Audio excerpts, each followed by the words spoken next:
Okay, it is Wednesday, August 30th, 2023, and a couple hours ago, Hurricane Idalia, not Vidalia like the onion, Idalia without the V, as in vendetta, hit Florida, made landfall. And of course on the Weather Channel, you've got everybody out there. Jim Cantori, has got to be there, with his shirt blowing and his hat on, and right in the middle of it, being super overly dramatic. But that's what they do. They're selling the drama of an event like that.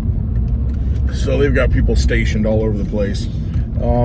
It looks to be, it hit a category 4 before it made landfall, but it looks that it might have weakened a little bit when it hit. Obviously, when you're having sustained, or I should say, wind gusts of 85 miles an hour, that's no fun, and then the water surge. But from all accounts right now, everything I've seen, it's not as bad as they once thought it was going to be, because you know how they overhype it. They want to make it look like it's horrible, it's terrible, that it's just devastating, the storm of the century. Everything's a storm of the century. Unprecedented! That's what they always use the word unprecedented in history. Never happened before. So far, fortunately, it looks like it's much less than the hype. So, pray for those people in Florida. I mean, I can't imagine, it goes through I can't imagine it, but I mean, it's hard to know what the experience would be watching your home just get flooded and with seawater, Gulf water, whatever, salt water. I wouldn't want to be there. I had the opportunity to live in Florida, a lot of beautiful places in Florida. I chose not to live in Florida because, I don't know, I just have that instinct to stay on higher ground. Don't like being a little above sea level, and that's it, man. A lot of people from Florida, they'll say, well, you got to deal with all those tornadoes up there, in the Midwest. I'm like, every time you have a hurricane, you've got tornadoes, and a lot of them. So, you pick your poison, you choose your path. Wintertime in the Midwest is not fun for a lot of people. I don't mind it so much because I hate the heat. I hate the humidity. I couldn't live in Florida. I definitely wouldn't want to be dodging hurricanes because you can't dodge it. It's huge. Tornado, at least, you can kind of see it coming and maybe get out of the way. A hurricane, nah, it's not going to happen. You just got to evacuate. But fortunately, it seems to be going better than they prognosticated, because sell the fear kind of thing. Anyway, hopefully they make a quick recovery, and there's not too much damage and devastation, loss of life. So I was reading today on zerohedge.com. A lot of good news out there, but one news story in particular, let's back up on that. I'll talk about the Maui thing a little bit. You've got all this coverage, all these people in place for a hurricane in Florida, but you don't have anybody reporting from Maui. It's a total news blackout. I mean, they won't let anybody in. They've closed this thing off. It's problematic. I talked yesterday about how Hawaiian Electric did not leave the power on. They cut the power prior to the hurricane, prior to the fire. And that was the whole narrative. Well, arcing of the power lines, the wind from the hurricane that went by. I guess there was a hurricane that went by. Was it Dora? I don't know. Dora the Explorer.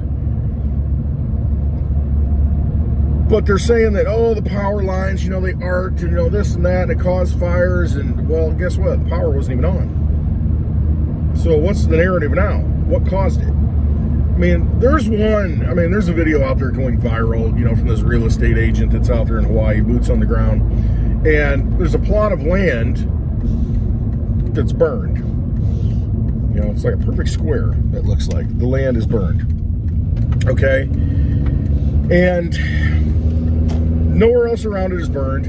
Well, there's 2 cars sitting on this plot of land that's burned, and it's just grass. There's really no trees or anything. It's just browned out. It's blackened out where it's been burned, this plot of land. And there's 2 cars that are completely incinerated. Parts of it melted. Parts of the engine melted. Aluminum dripping. I mean, that it was melted. It was so hot. I'm thinking, where was the fuel to burn this thing up? Now, I guess you can make the argument they had a full tank of gas, you know, and that's incinerated the car. I don't know, man. It just doesn't look right. It's very suspect, and that's what this guy's calling out. He's got another guy he's doing the video with. Doesn't make sense how this would have happened. I'm not a firefighter, all right? I don't know, but something doesn't pass the smell test on this one. I just don't. It just doesn't feel right. You know, your gut feeling, your instincts tell you that this just doesn't look like it should have happened that way. So I don't know what really happened in Hawaii. Will we ever know? I think we may know, and it'll be like one of those things, a 9/11 event, where you look back and you're like, oh, it's kind of obvious. It wasn't the official narrative, but then it's, you know, it's past time. But I don't know. I don't think I'm on some gravel now. I don't know why I went this way. Rained yesterday, so it's all wet. I'm gonna get the Digibug all dirtied up. No, it's not necessarily that. It's just a little muddy. Get the Digibug stuck. That's what'll happen. So now, you know, it's very suspect. I don't know. I just don't. Doesn't pass the smell test, like I said. But you know, to go further with that, where are all the Hollywood people? There's a lot of people in, you know, a lot of Hollywood people out in Maui. But usually when you have, like Ukraine, for instance, or some other event, you know, some other, you know, charity, I guess you could say, you'll see all these Hollywood people, you know, making public service announcements. It'll be all over the television. Get your booster shot, you know, save people. Oh my gosh, you know, don't be the problem. Get your shot. You see all these people out there, all this propaganda, all these things, you know, do this, do this, do this. Do you see any of them out there supporting Maui and saying, hey, we need to support Maui, you know, stand with the people of Maui? No, if you see anything, it's, well, donate to the Red Cross. Yeah, that's going to do a lot of good. We've seen that from all the stories of the locals. It didn't do a lot of good at all because the Red Cross isn't getting all the supplies there. FEMA's getting in the way. And another thing, FEMA, they only have like $3.4 billion left in their budget for the year. And now we've got this hurricane in Florida. They're basically tapped out. No more money. Gotta ask Congress for more money. We're broke. Can't help you poor people. F you. Hey, we need more money for Zelensky. He needs another mansion and another yacht in Ukraine. We gotta pay him off. We don't want him talking about everything that we've done wrong. You know, all the things that got trafficked and laundered through there. Can't have him talking. He'll end up dead. They'll take him out because they're tired of making payments. You know, at some point, he's outlived his usefulness. He's no longer an asset. Burn him. That's what'll happen. He'll just get disappeared. Or Putin will take him out in an airplane crash. That'll be the story. Well, you know, it looks like Putin took out Zelensky. The U.S. is tired of making payments. Tired of having him on the payroll. But you got, you know, no more money left in FEMA. And then the other thing about FEMA is, before this whole thing that happened in Florida, and you've heard it before, but, you know, stop and think about it, what it really means. The FEMA director, it's a lady, or woman, I should say, at least we think she is, or it is, Jim, was talking about, okay, we're at the ready for, you know, Floridians if we're asked for help, if we're invited in, basically. Boom! Invited in. If we're asked, you know, to come in and help. All right, what's that tell you? That tells you you need to. The hurricane went through here. That tells you that they don't have any authority to be there. They are. Hang on, I gotta get out real quick. What the frick, man?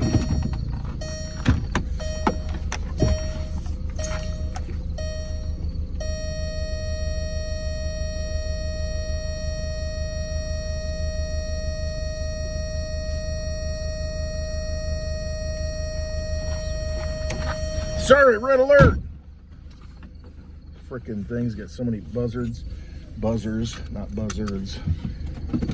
What happened here? Seriously, looks like a hurricane went through.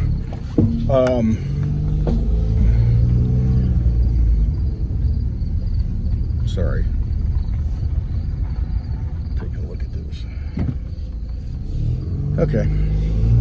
All right. So FEMA has to be invited in, much like a vampire. If they don't vampire, you know, the whole legend of the vampire, that's why I use it a lot, because it's very symbolic of what we're dealing with here, and in some cases may actually be what we're dealing with here. A vampire can't come into the home unless you invite him in. Can't come over the threshold, you know, that's the whole legend. You know, you have to invite them in, so he's very deceptive, you know, kind of like the Prince of Lies, you know, and has to deceive you into volunteering or making an agreement. Look at these birds. What's happening here? It's Armageddon. It's really not even the right term for it. End of days. The seals are being broken. The horses are riding. But you can't, the vampire can't come into the house, can't come into your residence unless you invite him in. And so that's always the big thing. Okay, FEMA, think about it. Well, we'll come if we're invited. You know, we'll come and screw things up really bad if you invite us in. And it's almost like, you know, as a state, and I talked about this before, as a state, if you're Ron DeSantis, governor, you might say, you know, we don't want your help. You just stay home. You just stay in D.C. We don't want your help. You want to send some money that you print up? Fine, we'll use it. But you know, we got this. And we got to start getting, we have to start getting to that mindset, I think, to where, listen, we'll take care of it. It's kind of like the school systems. Now you're going to see, you know, and it's backfired a little bit, but you're seeing schools ramp up and implement COVID protocols. All right, they do it because, you know, they need the money. That was the whole thing in Illinois. The governor has a mandate, and a lot of the schools said, no, we're not doing it. And the governor says, well, you might just lose your charter. Might not get any funding anymore. Schools are like, ugh. So they take him to court, you know, and they end up being proven right, of course. But, you know, during that time frame, it's like you're under tyranny, and, hey, we'll just pull your funding. And my thinking is, fine, pull the effing funding. Guess what? We're not paying taxes anymore and sending it. And you know what? As counties, we need to say, you know what? You're not going to be responsible for those taxes, and we're going to protect you. You know, at a local level. And then at the school level, you say, fine, you're not going to give us state funding? All right, we'll figure it out on our own. But you know what? We're not sending any funding to the state in this county anymore. We're going to use it to pay for the school. You know, what we sent there, we'll take a portion of it, even though property taxes do go to the school. But any state funding that was coming in, fine. We'll just go ahead and stop paying taxes to the state. In Illinois, it's like almost 5% income tax. And if the state would back, or the county would back you up, it's like, okay, we're going to come arrest you. We're going to take you to trial. And the sheriff says, no, you're not. You're not taking these people. You're violating their rights. You know, you're complete, you know, in violation of constitutional human rights. You're not taking these people to prison. You're not even going to try them. You're not going to try them in this county.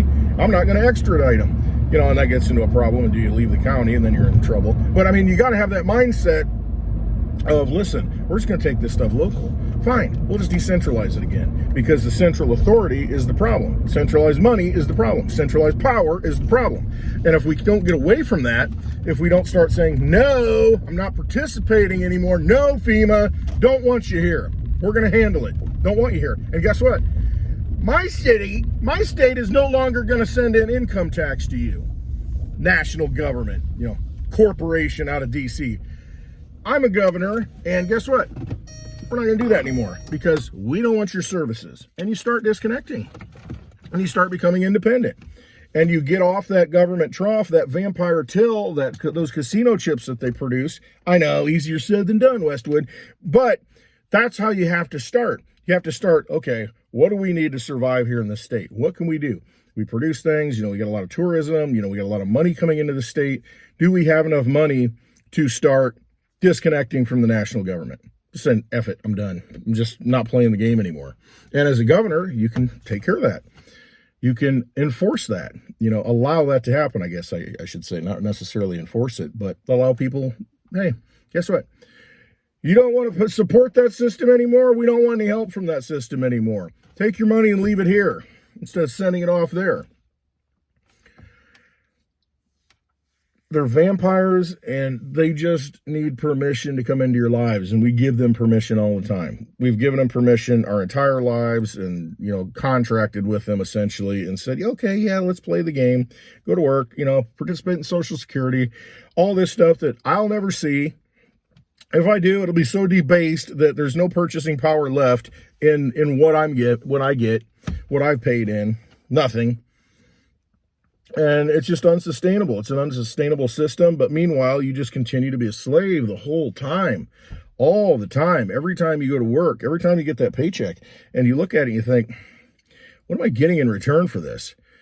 And then the services that the government does offer, they just screw you with them. Look at FEMA. What good do they do? Go look at what happened in Katrina. Go look at what happens in Maui. Look what's going to happen in Florida. I mean, they won't get away with it as much in Florida because you do have a stronger state authority there that's going to, push back and not let them get away with some crap. But that's what we need. We need strong states, need strong governors to where these agencies, these bureaucracies come in and think they're going to enforce their will on you. These vampires come slurking and sneaking into your land. It's like, no, we're not going to play this game anymore. We don't want you here. We're shining the light of truth on you. And guess what? We got some sharpened stakes waiting for you. Don't mess with us. So there you are. Another ridiculous example, Baltimore. This is where I was going in the beginning. Zero Hedge. There's an article out there about the Baltimore school system. They received $799 million in grants. Baltimore, just Baltimore. $799 million in COVID grants, to help, whatever. They had some silly name that they put on it, to help the students, with all blah, blah, blah, because they weren't in school. And guess what? Math efficiency didn't even go up. I mean, some of the schools, they got 0 people who are proficient in math. Saw no net result of this at all. $799 million out of that created money, out of the trillions that were created during COVID, goes to the Baltimore School District and no results. And now it looks like, well, there might be a little corruption. You've got these teacher unions that basically donate a lot of money to the Democratic campaigns, and it's kind of like FTX and crypto. Yeah, kind of took the money and donated it, funneled it to Ukraine. We funneled it to Democrats, even Republicans, Speaker of the House, or I should say Senate, Mitch McConnell, probably McCarthy too. Doesn't matter. See, they create the money in Congress, and then they give it out in grants, and then, hey, it comes back to them in donations. So it's this revolving door. And same thing with all the people that are in politics. You'll see an FDA administrator then become the CEO of a pharmaceutical company or sit on the board. And you think, wait a minute, this is a conflict of interest? Yes, it's a conflict of interest. They're robbing you of your energy. They're stealing everything that you have. And they're using you and just sapping everything they can out of you to enrich themselves and to exert more power over you. So you lose. Good day, sir. You lose. Willy Wonka thing. It's just a scam. The whole thing's a scam. And when they can create the money, print the money, however you want to call it, unlimited amounts of money, this is the kind of abuse that happens. And there's a guy here locally that was, had a company started up doing COVID tests. And, it turns out, maybe they weren't so great, but he got millions of dollars. And there's a lawsuit now trying to recover that money. But he just bought cars and all kinds of stuff with it. And it's just, it didn't go to what it was supposed to go to. It enriched people because when you've got that level of abuse, you can't create that amount of money and think that it's going to fix things. It's not. It's just going to create more corruption. And it's just going to create corruption that makes life worse for everybody. That's what happens. Firsthand, Baltimore School District, $799 million, shot down the porcelain. Somebody benefited. Somebody enriched themselves. Kids didn't. People are still paying property taxes. What good's it doing? No, this is $800 million, basically. $799 million more on top of the property taxes that they threw into the school system. Where did it go? Don't know. But the unions are still Democrats. They're still voting. They're a Democrat. They're still, propagandizing. They're still taking that money and donating it to Democratic campaigns. And it's not, like I said, it's not one or the other. It's preponderantly, the preponderance is, Democrat teacher unions. It's a corrupt machine. It really is. There's Republicans are corrupt too, the leadership. There's no doubt about it. And a lot of them in Congress. You do see a few good ones, though. There are. I like Thomas Massey. I think he's a pretty good dude. Chip Roy seems to be a pretty good guy out of Texas. You've got to have people that stand up and call it for what it is. Ron Paul, loved him. Talked about him before because it's sound money. It's like, quit printing the money. Stop the abuse. You stop creating money. If you do that, it's game over for these people. They can't just create trillions of dollars in here. Baltimore, $799 million. Sprinkle it on. Go do what you want with it. We might need some donations back though. And the thing is, who is in control? You had Republicans, you had Democrats, you had Trump as president. Did it matter? No. They created the trillions. I mean, that's how corrupt it is. Doesn't matter who's in office. Does not matter. That's why I say, don't put your faith in any man to fix anything. They've all contributed to this problem. And the only way to fix it is to decentralize away from it, is to not have it centralized where they have all that power. You got to break it down. These are perfect examples. The Maui situation, what good did it do them? Centralized authority. No, it was the people that fixed things. People on the island, the community. They're the ones delivering the food. They're the ones helping. They're the ones, opening their homes to people. So you don't see FEMA, doing anything. Where are the big FEMA trailers? Where's, the big, the places to live, the temporary shelters, all that stuff? No, they're just out there in their hotel rooms, crunching numbers, handing out $700 checks. F you. Screw you. All you frickin' FEMA pieces of crap. I mean, I never see them do anything good. I'm sure there's good people in it, but it's just better off having local communities take care of it. It just gets fixed better. They know where the funds need to go. They can do it in real time. You've got a government bureaucracy that comes in and it just can't manage the situation. It just can't. I mean, every time they don't do it well. It's always the local people, the local organizations that fix things. Frustrating. But so quit putting your faith in this stuff. Just don't. I mean, I would love to see the day where a governor says, no, you're not coming in here. All you do is screw things up. We got this. And I mean, and that would be ideally the way to do it because, at this point, in history, the ideal, of course, is, hey, we all come together, we can help, and pool resources. But that gets done anyway. Power companies, they'll reach out to other power companies, say, hey, can we get manpower down here? Are we using FEMA to do that? Is the central government doing that? Or is it the business doing that? Is the local agencies working together to do that? It's like, hey, we need bodies, we need firefighters, we need this, we need that. It's like, get them in here, get them in here. I mean, are they going to FEMA and say, hey, can I get authorization to ask this fire chief over in the next town to get the fire engine over? I mean, that's how things get done. That's how they get fixed. I mean, we got to do it. We've got to do it. It's up to us. I mean, the government's failed us. I mean, that's it. Our ideal, what we think is America is not America. Our government, our national government, that corporate structure and the district of corruption has failed us. They've got another agenda, and it's not for us. It doesn't benefit us. It's pretty obvious. It does not benefit us. Realize that and move on. That's all we can do. Decentralized. Got to do it ourselves. Money's a big part of it, too. Decentralized money. Get your freaking money out of these banks. Don't let them control it because they can shut the stuff down and boom, done. They'll get an order. Yeah, we can't give you any money. Nah, the ATM's shut off. What do you mean? I got all my money in there. Well, it's not your money. You put your money, you brought it into the vampire casino, and now there are poker chips, and we can do what we want with them. Actually, we just, we do what we're told. So if the Fed tells us not to give money out, then, it is what it is. You're cooperating. Don't cooperate. Find ways out of it. You can use decentralized money.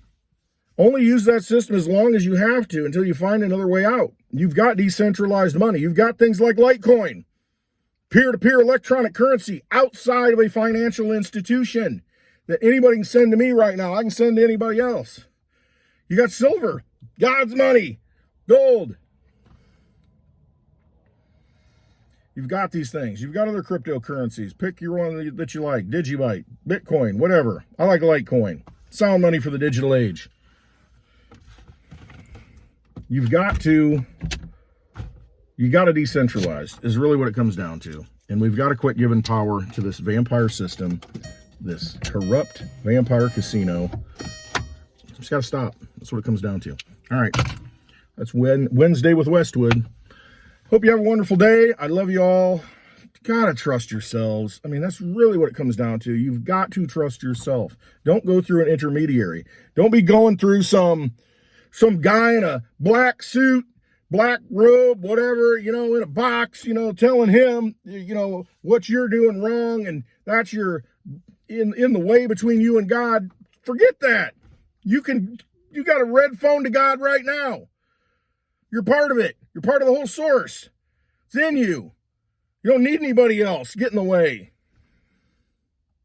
Trust yourself. All right, I love you all. Hope you have a wonderful Wednesday. Thanks for watching.